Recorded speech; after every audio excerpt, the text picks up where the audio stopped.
Come south with us into the sunshine. You'll be in the best of company. Winston Churchill made the same journey. In fact, it was he who reminded the world of Marrakesh, this fabulous town of the south, half African, half Saharan, where life meanders on today as it did 1,000 years ago, when Sultan Abu el-Akbar made it his capital. That is Marrakesh. In the distance, the snow-capped Atlas Mountains shine blue in the sun. Cutting off the town from mountain and desert is an unbroken wall.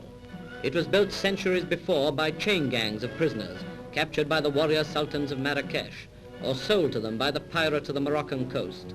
And then, startling in its unexpectedness, you see the other side of Marrakesh. Here is the Manounia Hotel, where Churchill stayed. Supermodern, it sports every refinement of a mechanical age. An oasis of the 20th century in concrete and glass and formal gardens.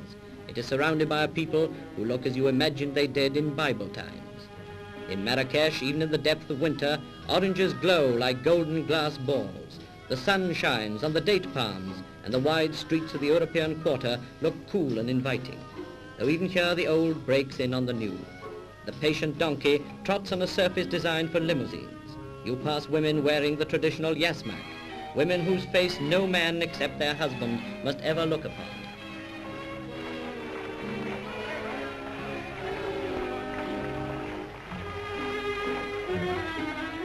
The donkey is king of the road here, but there is some modern transport.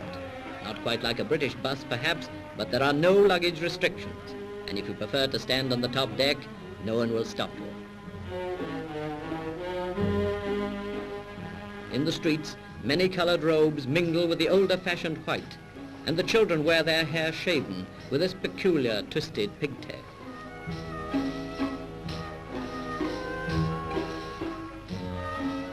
But if you seek the real Marrakesh, you must leave the European quarter with its thin veneer of the present day, past the palaces and the mosques, towards the souks and the bazaars of the native quarter. Here in a labyrinth of narrow streets, the hours fly quickly. Overhead, rush mats stretched across the streets break up the sun's rays. In the souks of Marrakesh, you can buy almost everything, except soap, which for some reason is unobtainable. A servant hired here costs practically nothing. And if you know where to go, you can still buy a slave, though officially slave trading is illegal. Padding barefoot through the shaded streets, the ordinary folk of Marrakesh do most of their shopping in the souks.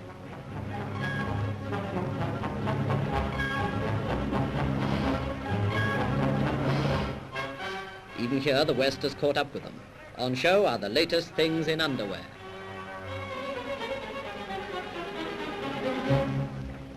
And exported, let's hope, from Birmingham, a batch of kitchen equipment.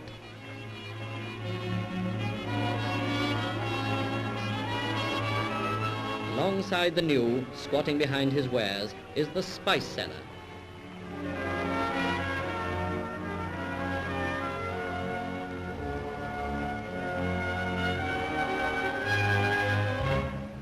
The greengrocer. The careful customer who isn't going to be overcharged. They're all there, part and parcel of Marrakesh. And there's something curiously familiar about the shops, the salesmen and the shoppers. In the local china shop, for instance, the housewife is cautious and the shopkeeper uses gestures you can see any day in a British market.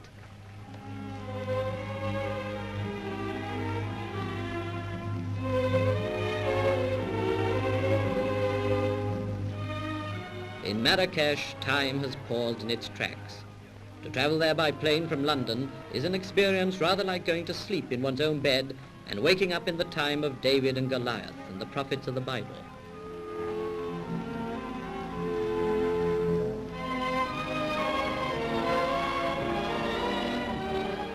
Prominent figures in the marketplace are the doctors. They display few medicines, but a multitude of charms. Among them are animal hides, lizard skins, jackal's teeth.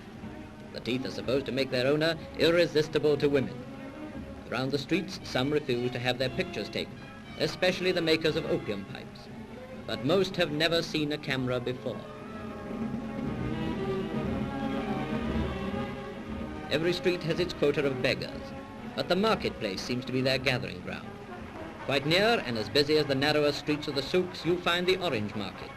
Thousands of cases, some of them perhaps destined for Britain, are examined and priced. After long haggles, they change hands, and the sellers go back to their groves to replenish their stocks from the loaded trees.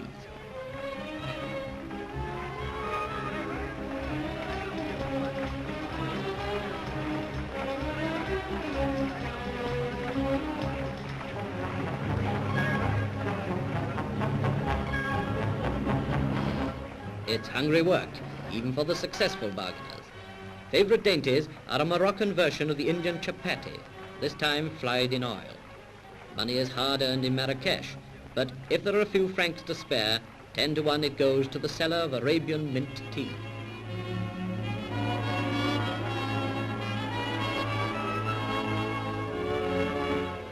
All kinds forgather in this strangest of public meeting places, and when business is done, the snake charmer holds the crowd a little longer.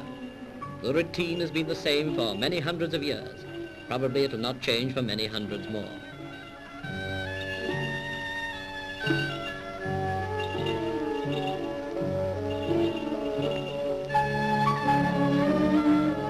High spot of the act comes when the cobra takes the stage.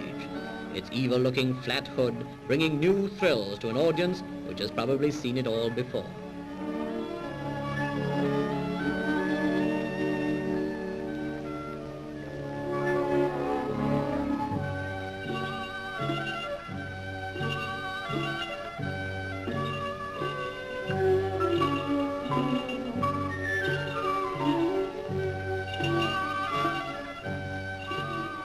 Then there's the star comedian of Marrakesh. With a dance routine and a gift of expression, it'll be hard to beat.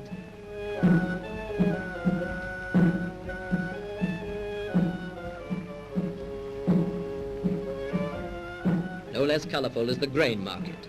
All the East is here.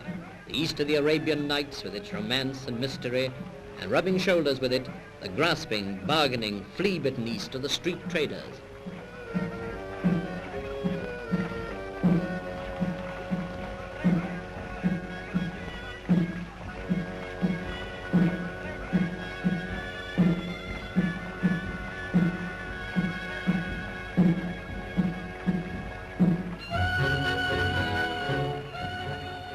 Question here of, if you don't want the goods, don't maul them. Everyone tries the grain out carefully before buying. If you find you've been tricked, it's no good coming back to complain.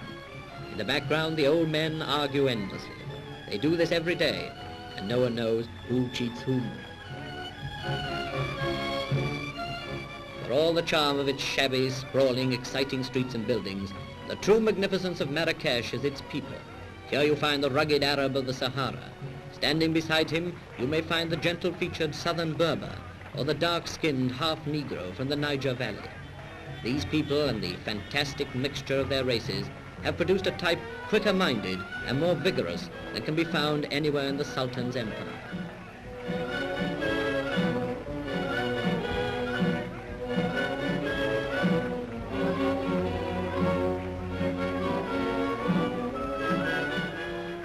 Though they are supposed never to be seen by Western eyes, Arab writers speak of the beauty of the women of Marrakesh.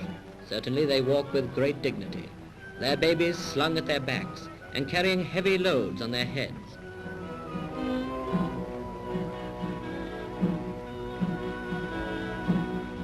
So it is, after a few hours in Marrakesh, the wonder remains. To return from it to the calm of the Mamounia Hotel is to step over 900 years. The town's unending charm explains why, when this film was made, Winston Churchill had chosen it for a much-needed rest. He said of Marrakesh that it was the most beautiful place on earth, a judgment few will question. Britain and austerity seem part of another world. The lush and beautiful gardens and the quiet snow of the Atlas Mountains beckon us back, recalling the words its people say, "He who has once seen Marrakesh must always return."